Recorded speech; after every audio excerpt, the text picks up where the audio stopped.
हाँ जी, good afternoon all of you बच्चा पार्टी स्टूडेंट्स। आज मेरे पास जो कॉन्सेप्ट है वो कॉन्सेप्ट है numericals based on current electricity chapter and the special topic is drift velocity, temperature dependency of resistances, ठीक है, relation between current and drift velocity. In articles पे मुझे स्पेशली काम करना बेटा। स्टार्टिंग करता हूं मैं न्यूमेरिकल नंबर 1 से। देखो बेटा, न्यूमेरिकल फर्स्ट को आपने मेरी ख्याल से मेरे साथ पहले भी डिस्कस किया हुआ है, ठीक है, तो इसमें आपको बहुत ज्यादा प्रॉब्लम नहीं आने वाली, ठीक है। चलो स्टार्ट करते हैं, फिर इसकी स्टेटमेंट को अच्छे से पढ़ते हैं। हर बच्चा जो यहाँ पे बैठा है ट्राई करेगा मेरे साथ और देखेगा कि मैं किस लेवल तक उसको लेके जा सकता हूँ, ठीक है। हाँ जी, देखिए जी, फर्स्ट न्यूमेरिकल को छोड़ रहा हूँ मैं, बाकी सब इरेज कर रहा हूँ, ठीक है। देखिए, देखो बेटा, यहाँ पे क्या बोला गया कि a heating element using nichrome connected to a 230 volt supply draws an initial current of 3.2 ampere. Initial current उसका कितना है बेटा?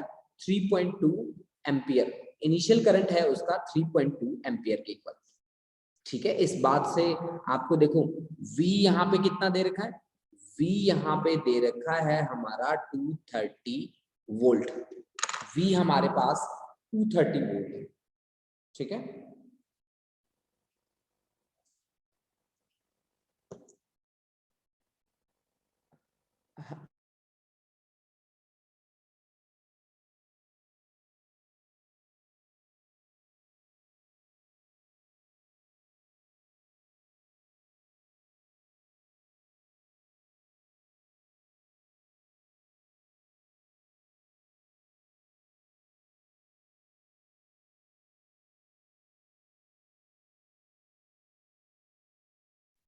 हाँ जी, हमारे पास इनिशियल करंट दे रखा है 3.2 एम्पियर, ठीक है।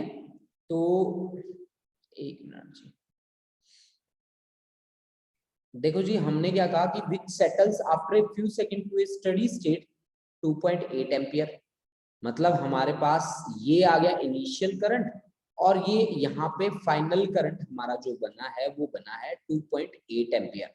कहते हैं कि what is the study temperature of the heating element if room temperature is 27। मतलब हमें, मैं आपको बताऊं, इसकी जो स्टेटमेंट है ना उसमें थोड़े से वेरिएशन है। इसने हमें ये कहा कि R resistance at 27 degree Celsius that is equal to when आपका करंट कितना है? 3.2 एम्पियर।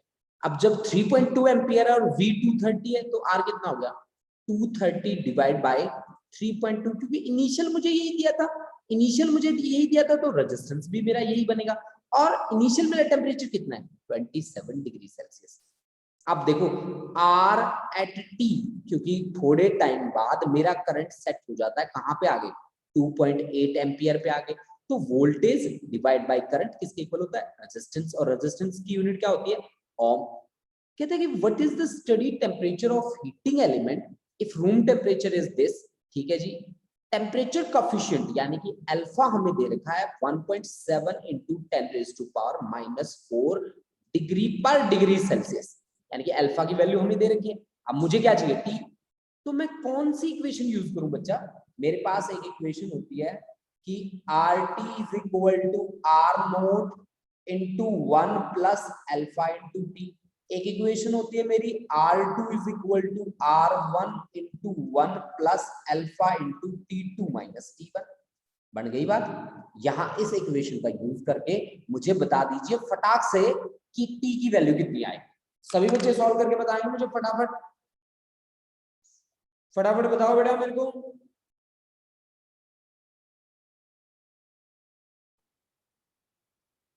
हाँ जी, अच्छा, एक बच्चे का आंसर आ भी गया।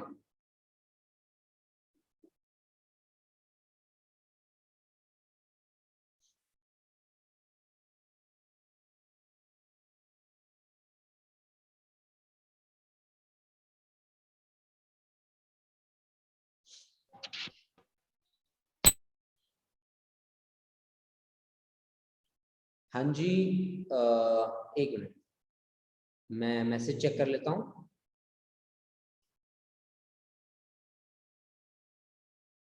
ओके।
अमरवीर और महक का आंसर आ चुका है, राइट आंसर है बच्चे। हाँ जी, और किसी बच्चे का आंसर नहीं आया बेटा अब तक? फटाफट से भेजो मेरे पास।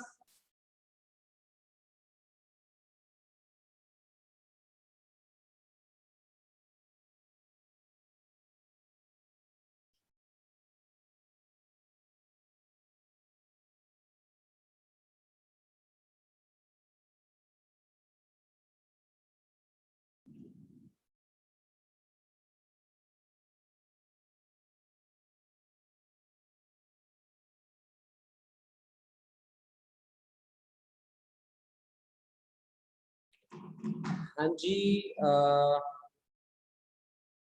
जब तक आप लोग सॉल्व करते हैं तब तक मैं आपकी अटेंडेंस भी मार्क कर देता हूँ, ठीक है।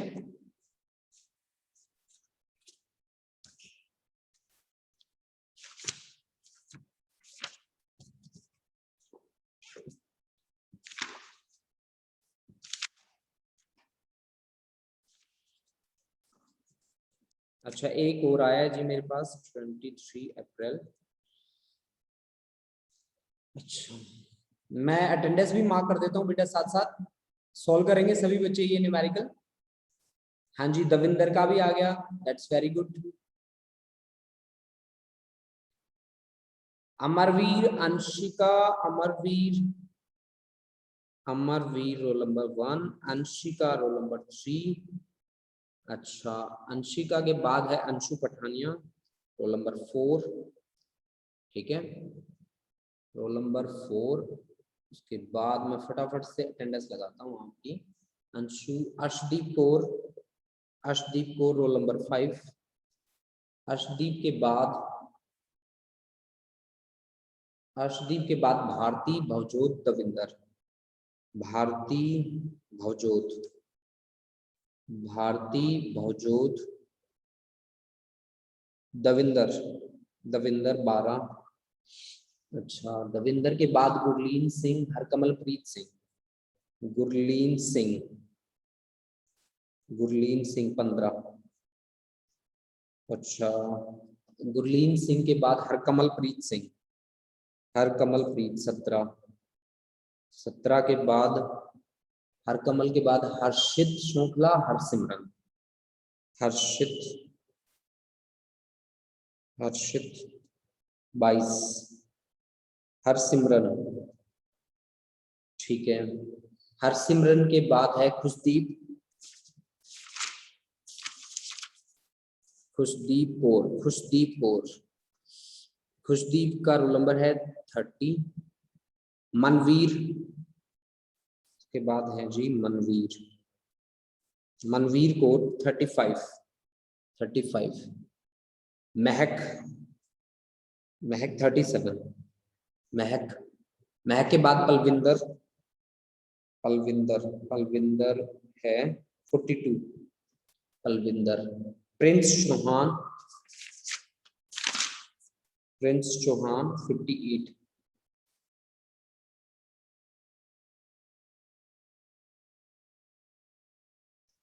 ठीक है, प्रिंस के बाद है जी, एक मिनट बेटा, एक मिनट का टाइम देना पड़ेगा मुझे आप लोगों को।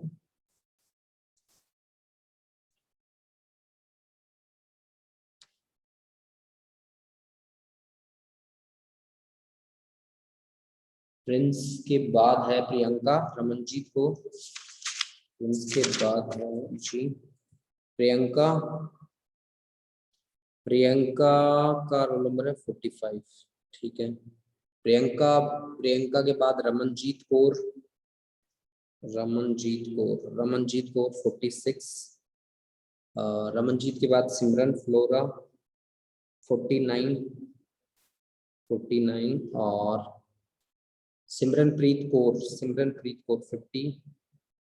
और सुखलीन कौर, सुखलीन कौर, सुखलीन कौर 53।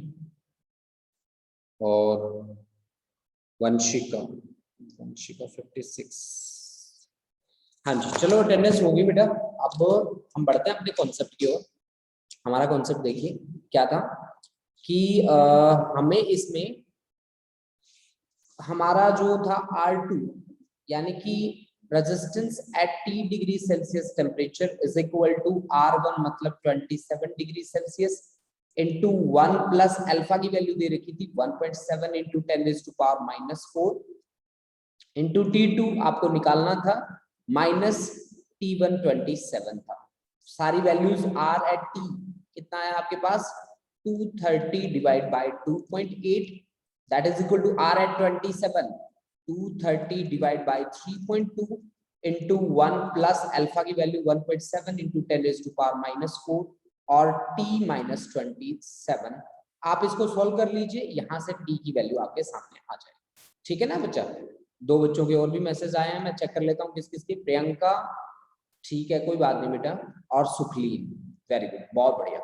ठीक है, अब देखो नेक्स्ट न्यूमेरिकल की ओर बढ़ते हैं। नेक्स्ट न्यूमेरिकल देखो क्या कहता है हमें और क्या हमसे क्वेश्चन कर रहा है। देखिए, हाँ जी ईशान जी भी आ गए।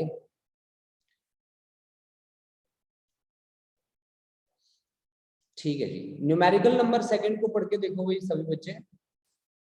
सेकंड न्यूमेरिकल कहता है कि 60 coulomb of charge flow through a wire in half minute. ठीक है, 60 कूलम ऑफ चार्ज, ठीक है, का फ्लो होता है through a wire in half minute. ठीक है, हाफ मिनट में उसका फ्लो होता है। ठीक है, टाइम यानी कि आपको हाफ मिनट दे रखा है। ठीक है ना बच्चा? अब देखो आगे बढ़ते हैं। आगे इसने क्या कहा कि the radius of wire is 1 mm, the radius of wire is 1 mm, millimeter 10⁻³ metre. The wire contains 5 into 10⁻22 electron per cubic centimetre, मतलब नंबर डेंसिटी दी है। Calculate the current and the drift velocity. ये तो बहुत easy होगा हमारे लिए इसको सॉल्व करना। देखो पहले हम बना लेते हैं व्हाइट बोर्ड, उसके बाद हम उस पर काम करेंगे।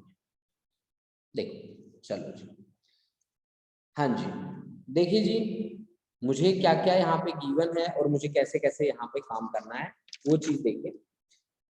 देखो आपको जो चार्ज दे रखा था वो दे रखा था 60 कूलम का चार्ज, 60 कूलम का चार्ज। ठीक है, और देखो दूसरा टाइम आपको दे रखा था हाफ मिनट, मतलब आपका 30 second. The radius of wire is, radius हमें दे रखा है कितना, radius of wire is 1 mm यानी कि 10⁻³ मीटर। द वायर कंटेन्स पर क्यूबिक सेंटीमीटर, तो नंबर डेंसिटी कितनी है आपके पास 5 into 10⁻22 डिवाइड बाई सेंटीमीटर की क्यूब। ठीक है, तो सेंटीमीटर की क्यूब दे रखी है तो मीटर की क्यूब में कन्वर्ट कर लो, तो 5 into 10⁻22 इंटू क्यूबिक है ना, 1 मीटर में कितने सेंटीमीटर होते हैं 1 मीटर में होते हैं 10⁻², तो ये हो गया बेटा 10⁻⁻2 और मल्टीप्लाइड बाय 3 और मीटर की क्यूब। ठीक है, अब देखो जी आगे।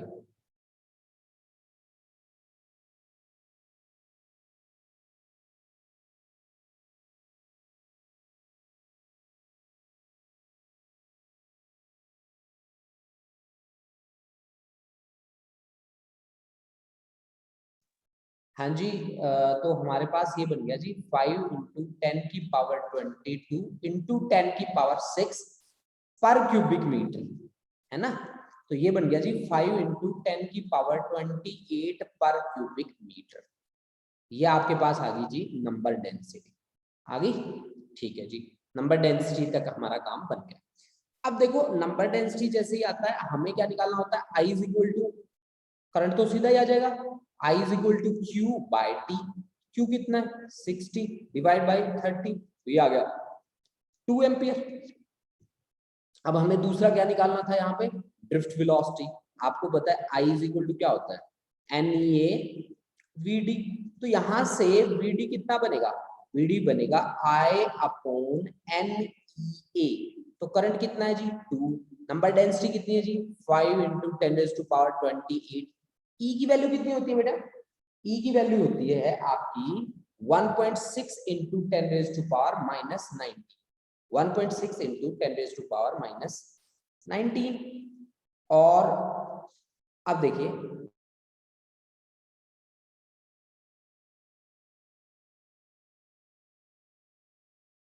ओके, हाँ जी। अब देखो हमने क्या कहा कि ये वैल्यू रखो यहाँ पे E की, और एरिया आप कैसे निकालोगे, πr² से। तो मेरी जो वैल्यूज हैं मैं सोल्व करके दिखाई देता हूँ आपको कंप्लीट। 2 × नीचे अभी 5 × 10⁻28, वो तो नंबर डेंसिटी है। E की वैल्यू है 1.6 × 10⁻⁻19 और एरिया है जी πr²। ठीक है, आपने यही कहा थ्रू ए वायर, ठीक है, तो उसका एरिया ऑफ क्रॉस सेक्शन होता है पाई। पाई की वैल्यू होती है 22/7 r², यानी कि 10⁻³ का स्क्वायर -6। ये 25, तो ये 3, तो ये चला जाएगा 14 × 10⁻³ ऊपर चला जाएगा अपॉन 5 × 1.6 × 22। ठीक है जी, 5 3 जा 15 और 3 5 जा 15.5। 0.5 का मतलब 2, यानी कि 1/11 × 10⁻⁻3। इसको 10 के इक्वल मान लो, लगभग 10⁻⁻4 मीटर पर सेकंड के इक्वल आ गया इसका वैल्यू ड्रिफ्ट वेलोसिटी का। कुछ बच्चों का मेरे पास आंसर भी आया है, मैं चेक कर लेता हूँ किस किस का आंसर मेरे पास आया है। हाँ जी, दविंदर का आया है, महक का भी आंसर आ चुका है। ठीक है, और हाँ जी इन्हीं बच्चों का आंसर आया हुआ है मेरे पास। ठीक है, हाँ जी, चलो जी इसको इरेज करते हैं और आगे बढ़ते हैं नेक्स्ट न्यूमेरिकल की ओर। Numerical number 3। देखो भाई न्यूमेरिकल नंबर जो 3 है वो बहुत ही अच्छा न्यूमेरिकल है। आप इसको सॉल्व करेंगे तो थोड़े से एफर्ट्स आपको लगाने पड़ेंगे। ऐसा नहीं है कि आप सीधी स्टेटमेंट का यूज करके आप इसको फटाक से सॉल्व कर जाएंगे ना, थोड़े से आपके एफर्ट्स लगने वाले हैं इस कॉन्सेप्ट में। ठीक है, चलो जी इसकी स्टेटमेंट को ध्यान से पढ़ो और ध्यान से पढ़ के आपने आंसर करना।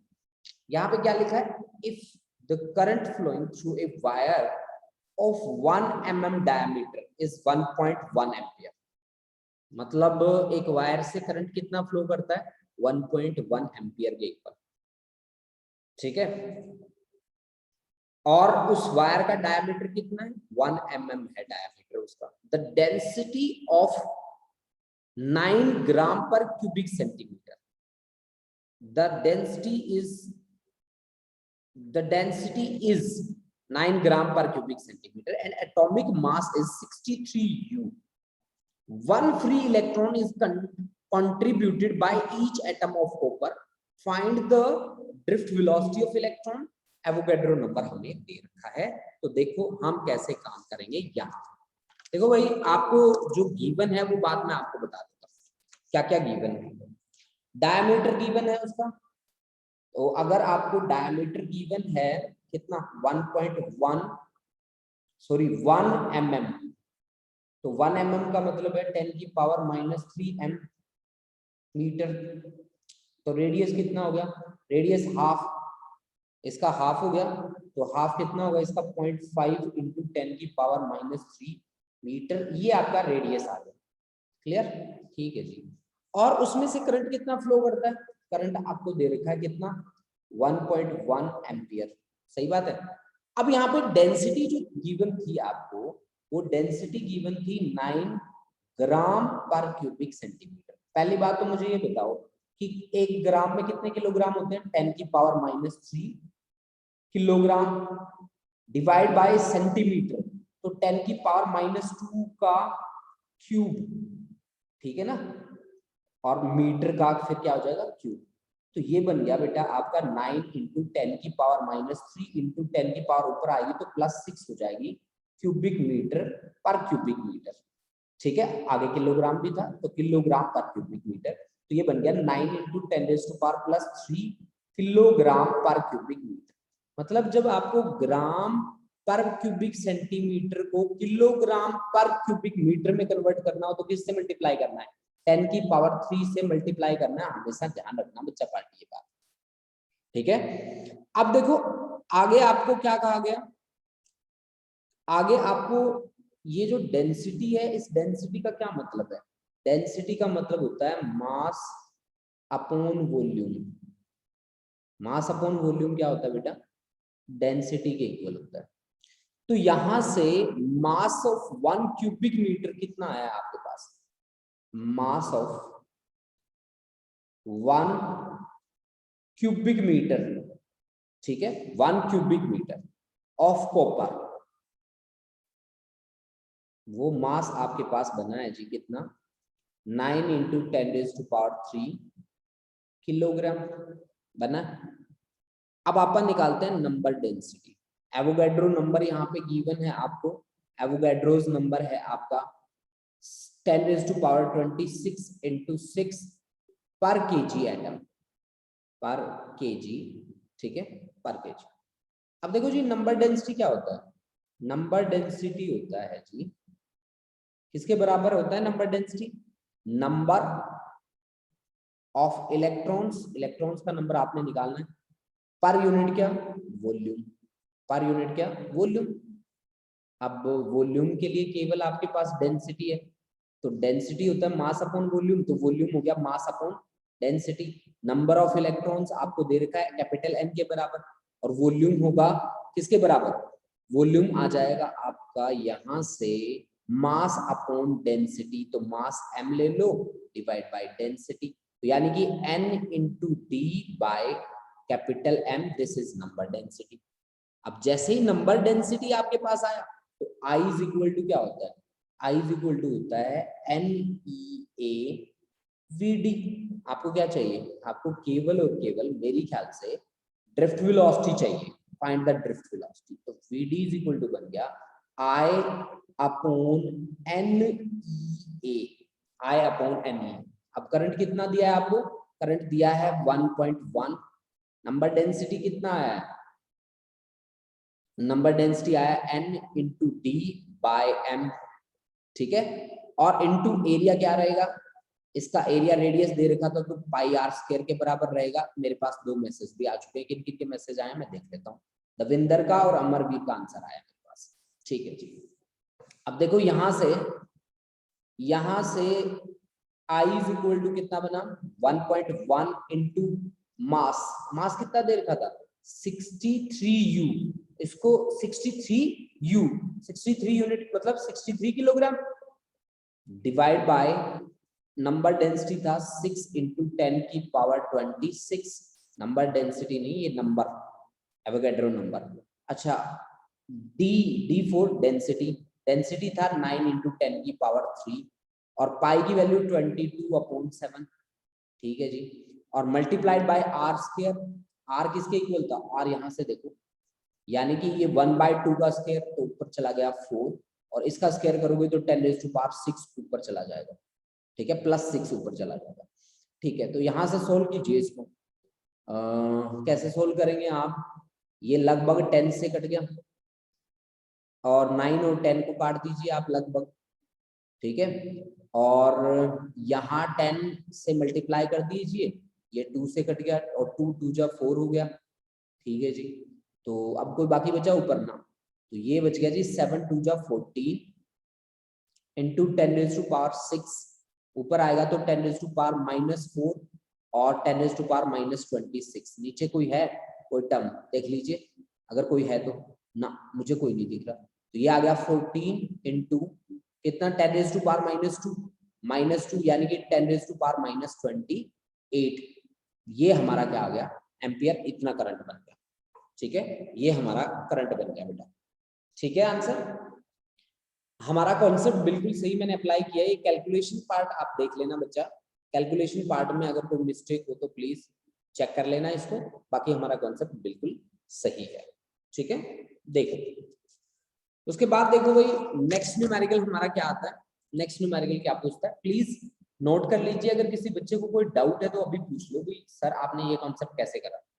हाँ जी, किसी बच्चे को डाउट है तो प्लीज फटाफट से पूछ लो, क्योंकि ये क्वेश्चन थोड़ा सा हटके था, हो सकता है आपको कोई ना कोई डाउट यहाँ पे फेस करना पड़ा हो।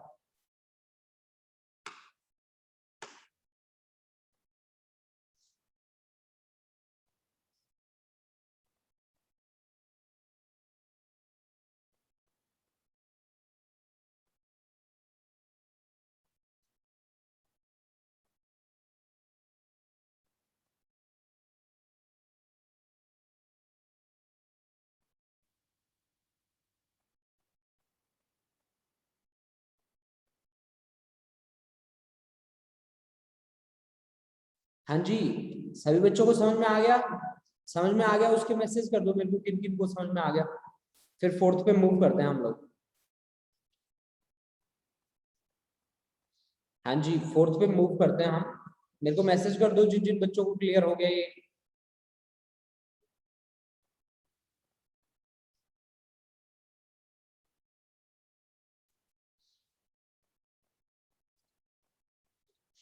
हाँ जी, फोर्थ क्वेश्चन को सभी बच्चे मेरे साथ ध्यान से पढ़ेंगे।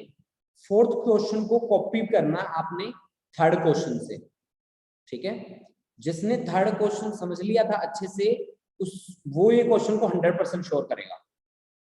अच्छा जी, बहुजोत को क्लियर था, दविंदर को, वंशिका को, गुरलीन को, महक को, प्रियंका, अंशु पठानिया, ठीक है, ईशान और Sukhleen, Manveer, Amarveer, that's very good, one new message. हाँ जी, अंशिका को भी क्लियर था। चलो जी स्टार्ट करते हैं फोर्थ क्वेश्चन को। पहले ध्यान से पढ़ना है और फिर हमें स्टेप टू स्टेप करना है कि एस्टिमेट, पहला ऑप्शन ए में बोला estimate the average drift speed of conduction electrons. Conduction electron कौन से होते हैं, जो करंट को कंस्टिट्यूट करते हैं। इसमें कौन से इलेक्ट्रॉन्स आते हैं, वैलेंस सेल वाले इलेक्ट्रॉन आते हैं। वैलेंस सेल में जो इलेक्ट्रॉन प्रेजेंट होते हैं ना बेटा, वैलेंस सेल वाले जो इलेक्ट्रॉन्स होते हैं वही आते हैं, वही किसका काम करते हैं, कंडक्शन का काम करते हैं। In a copper wire of cross sectional area, उसका क्रॉस सेक्शनल एरिया आपको दे रखा है 10 raised to power -7 meter square, carrying a current of 1.5 ampere. Assume that each copper atom contributes roughly one conduction electron, मतलब एक atom से एक electron आ रहा है। ठीक है, the density of copper is given and its atomic mass is 63.5 U. Compare the drift speed obtained with the thermal speed. अच्छा, thermal speed के लिए भी काम करना है हमें, तो फिर kinetic energy is equal to 3/2 kb into T वाला कॉन्सेप्ट लगाना पड़ेगा। चलो कोई बात नहीं। और दूसरा इसने पूछा speed of propagation of electric field along the conductor which causes the drift motion. इसमें एवोगाड्रो नंबर भी दे रखा है हमें, बोल्ट्जमैन कांस्टेंट भी दे रखा है और मास ऑफ इलेक्ट्रॉन भी हमें गिवन है। तो देखो बच्चा कैसे काम करेंगे हम यहाँ। ठीक है, देखिए आपने पीछे भी काम किया था इसके साथ, इसी कॉन्सेप्ट के साथ, तो मैं स्टार्टिंग करता हूँ ऑप्शन ए से। देखो कैसे, यहाँ पे मेरे को क्रॉस सेक्शनल एरिया ऊपर ऊपर दिख रहा है, उसकी वैल्यू है 10 raised to power -7 metre square, ये क्रॉस सेक्शनल एरिया। और करंट कितना फ्लो कर रहा है यहाँ से, 1.5 एम्पियर का करंट कंस्टिट्यूट कर रखा है इसने। डेंसिटी भी गिवन है, डेंसिटी मेरी जो है वो 9 × 10⁻³ किलोग्राम पर क्यूबिक मीटर है। ठीक है जी। अच्छा, एवोगैड्रो नंबर भी दे रखा है यहाँ पे। एवोगैड्रो नंबर है 6 × 10⁻26। ये मेरा एवोगैड्रो नंबर है पर केजी एटम, पर केजी। ठीक है ना जी।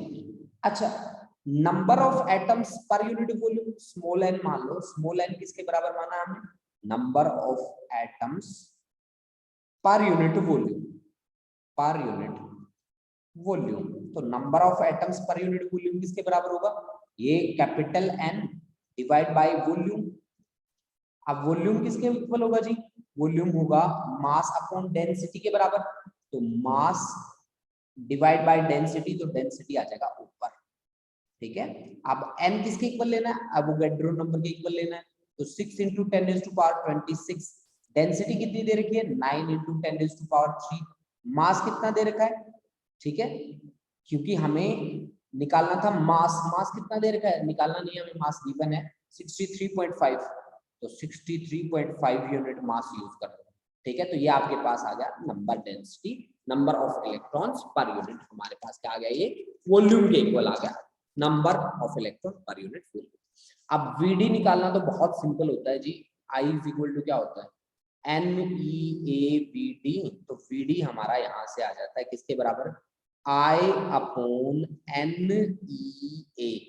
I upon NEA। तो फिर करंट कितना है जी? बोलो। करंट है 1.5 एम्पियर।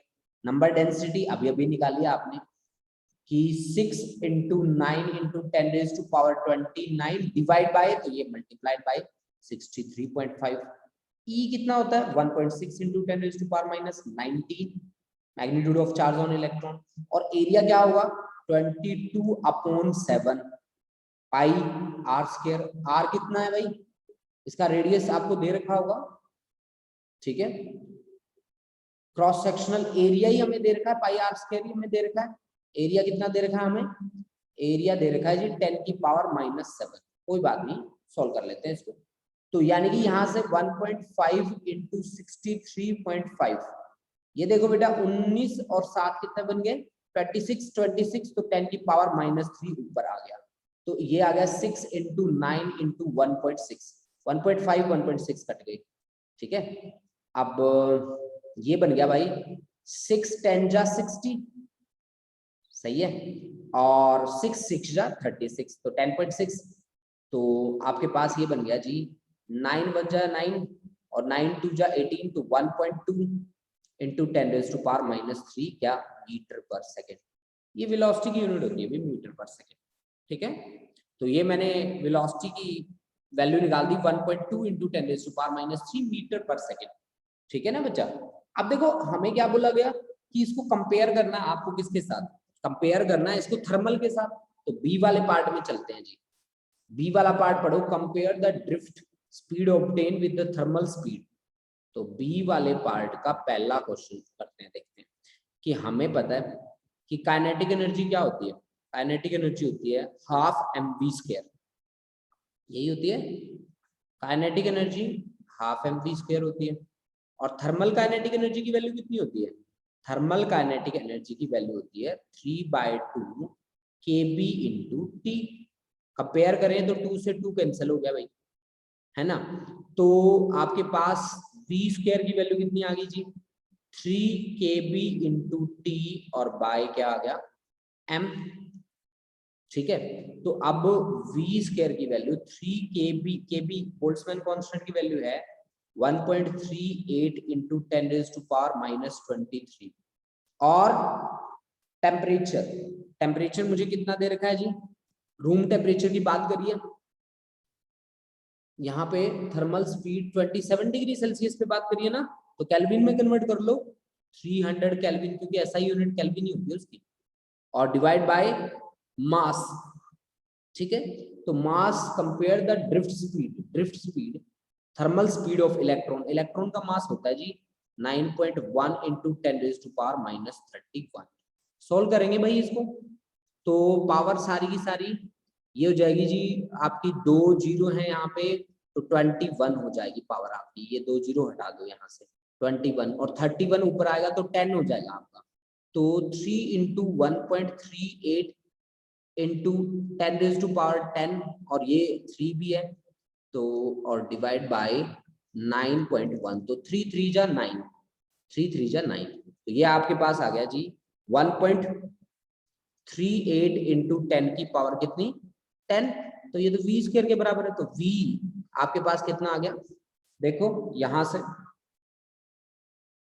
आपके पास इसकी वैल्यू कितनी बननी चाहिए इसको ध्यान से देखो 1.38 तो इसका वैल्यू कितना आना चाहिए हमारा अगर अंडर रूट लें तो हम तो रूट 1.38 इसका अंडर रूट लेंगे तो ऑफ कोर्स 10 की पावर 5 ठीक है तो ये जो वैल्यू है आपके पास कि ये 1.2 आई थी तो ये भी 1 के लगभग ही ले लो इसको 1 ही कर लो 1 इंटू 10⁻5 मीटर पर सेकेंड इसने क्या कहा कंपेयर करना है ना हमें कंपेयर किस किस को करना है वीडी और बी को कंपेयर करना है तो कंपेयर कैसे कर लेंगे जी कि वीडी और डिवाइड कर दो इसको किससे वीडी डिवाइड बाय वी तो वीडी की वैल्यू कितनी आई है जी 1.2 इंटू 10⁻³ डिवाइड बाय 1 इंटू 10⁻5 तो वीडी अपॉन डी की वैल्यू कितनी आएगी लगभग 10⁻8 के बराबर 10⁻8 के बराबर दो बच्चों के आंसर भी आ चुके थे मेरे पास दविंदर के और महक के ठीक है तो ये आपके पास आ गई बेटा क्या उसकी स्पीड के बराबर अब उसने आगे क्या कहा कि speed of propagation of electric field along the conductor which causes the drift motion speed of propagation of electric field मतलब यहाँ पे speed of propagation of electric field ठीक है तो speed of propagation of electric field तो speed of electromagnetic wave के बराबर होता है जिसकी वैल्यू कितनी होती है 3 इंटू 10⁸ इस बात को स्पेशली लिख ले बेटा इस सेकंड वाली लाइन का आंसर कि speed of propagation of electric field along the conductor ये हमेशा किसके बराबर होता है c के बराबर होता है और c होता है speed of light 3 into 10⁸ metre per second या स्पीड ऑफ EM वेव भी बोल देते हैं इसको इलेक्ट्रोमैग्नेटिक वेव ठीक है ना स्पीड ऑफ EM वेव ठीक है तो यहां से अगर आप कंपेयर करना चाहें VD डिवाइड बाय C करके देख लो ये आपका कंपैरिजन भी बन जाएगा ठीक है तो this is all about the question number 4 बताओ बेटा कितने बच्चों को समझ में आया हाँ जी फटाफट से बोलो बेटा कितने बच्चों को समझ में आया फिर आगे बढ़ते जाते हैं हम फटाफट हाँ जी फटाफट से बताओ बेटा जितने भी बच्चे एक्टिव बैठे हैं ना यहाँ पे प्लीज मुझे बताते जाओ कि हाँ जी सर मुझे समझ में आया कि नहीं आया बता दो मुझे कोई बात नहीं है अगर आपको समझ में नहीं भी आया तो भी बताओ मुझे ताकि मुझे पता चले कि मैं कितने बच्चों तक सही से ट्रांसफर कर पा रहा हूं डाटा है ना जिसको अगर समझ में भी ना आया हो तो प्लीज मुझे साथ साथ बताते जाएं ताकि मैं उन पे वर्क कर सकूं ठीक है देखो जी बेटा एक काम तो आप साथ साथ करते जाएं कि साथ साथ नोट भी करते जाएं हाँ जी अमरवीर को समझ में आ गया सिमरन को आ गया पलविंदर को आ गया गुरलीन प्रियंका अंशु अंशिका महक वंशिका ठीक है भाई बहुत बढ़िया नेक्स्ट पे आते हैं भाई क्वेश्चन नंबर 5 पे कि there are 2 wires A and B of same mass उनका मास सेम है जी मटेरियल सेम है जी ठीक है तो diameter of wire A is 1/3 of diameter of wire B if the resistance of A is 30 ohm find the resistance of wire B अच्छा कैसे काम करोगे क्या कहा कि आपके पास दो वायर हैं मान लीजिए आपके पास एक वायर है कुछ इस तरह का और एक वायर है थोड़ा सा इससे बड़ा मान लेते हैं इस तरह का ठीक है ये इसके क्रॉस सेक्शनल एरियाज हैं ये इसका क्रॉस सेक्शनल एरिया ये इसका क्रॉस सेक्शनल एरिया ठीक है ना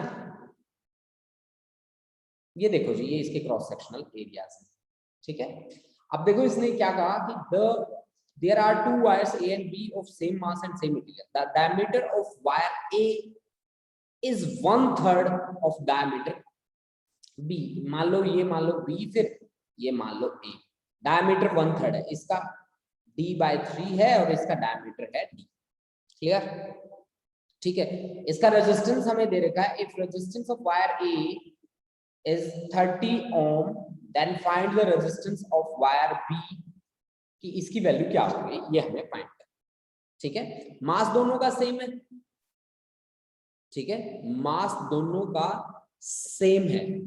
अगर मास दोनों का सेम है तो फिर मास पर यूनिट वॉल्यूम क्या होता है, डेंसिटी, ठीक है, डेंसिटी दोनों का मटेरियल सेम है तो डेंसिटी दोनों में क्या रहेगी, ठीक है, सेम ही रहेगी।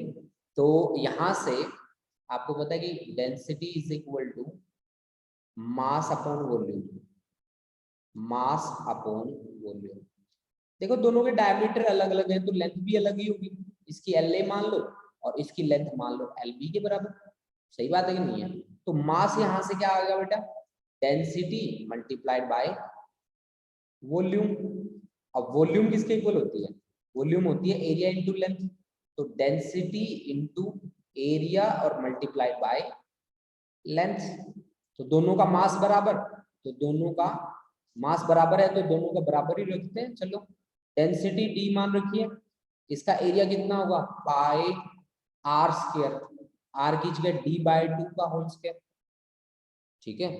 तो डी बाय 2 इसका डायमीटर जो है वो आपका डी बाय 3 है, तो डी बाय 6 का होल स्क्वायर, सही बात है कि नहीं है, pi R square into L A, that should be equal to density small D multiplied by pi और इंटू इसका डायमीटर है डी, तो डी बाय 2 का whole square pi R square होता है ना, तो एल बी, ये एल लेंथ ए की लेनी थी आपने, एल ए, ठीक है। तो डी से डी गया, पाई से पाई गया, और यहाँ पे आ गया आपका D square by 36 into L A, और that is equal to D square by 4 और इंटू एल बी, सही है।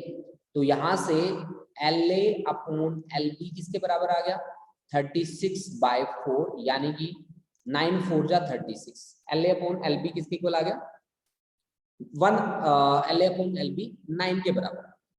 अब आप मेरे को एक बात बताओ कि मटेरियल अगर सेम होता है तो रेजिस्टिविटी सेम होती है, अगर रेजिस्टिविटी सेम होती है तो आपका रेजिस्टेंस क्या होगा, आर ए क्या होगा, रो एल बाय ए, तो एल ए बाय एरिया, ठीक है ना।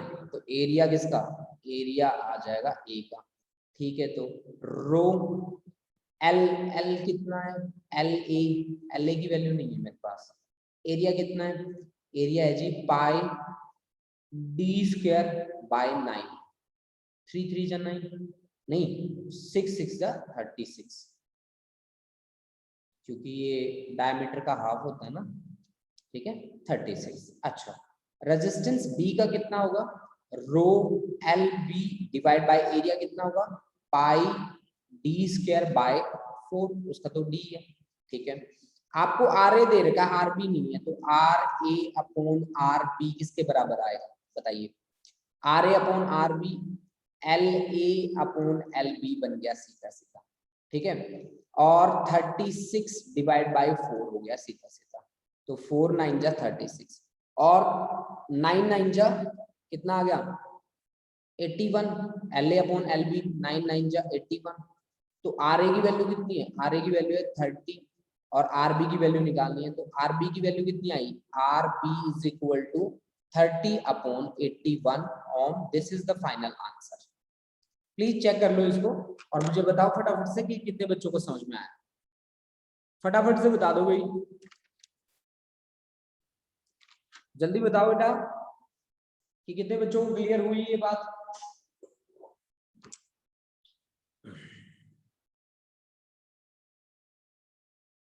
चलो बहुत बढ़िया बहुत बढ़िया, गुरलीन, महक, मनवीर और हाँ जी,